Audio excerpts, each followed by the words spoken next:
आणि नामदेवराया म्हणजे भगवंताचे प्रेम भांडारे महाराज. ते असं अभंग लिहिणं शक्य नव्हतं की सटवीच्या रात्री तो 100 आला, प्रद्युम्न उचलला, 6व्या दिवशीचं बाळ समुद्रात टाकलं, ती माशाने गिळलं. ती कथा पुढं आहे. तो मासा महाराज एका मोठ्या कोळ्यानं धरला. मोठा आहे म्हणून राजाला द्यावा म्हणाला, काहीतरी इनाम देईल म्हणून. तो राजानं दिल्यानंतर खाण्यासाठी बरा आहे म्हणाले. कापल्यानंतर ते बाळ बाहेर आलं. तेच रत्तीजवळच राहायला होता. आता तो त्याचा मालकच आहे. हे असं सगळं कर्मधर्म संयोगाच्या योगायोगाच्या गोष्टी पुराणात आहेत. याचा अर्थ त्या चुकीच्या आहेत असं नाही. आम्ही कर्मधर्मानं चालू आहे महाराज. ही सगळी मळग्यात अशीच का गोळा झाल्यात? हे कर्मधर्म असंच आहे.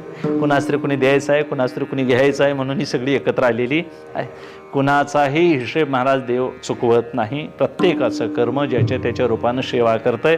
काम झालं फिटलं की उपकार संपले की निघून जातात माणसं. सगळी एकत्र राहणं कधीही शक्य नाही. तसं प्रद्युम्न मिळाला परत. तो रतीला कळाला, नारदांनी कळवून दिला. तो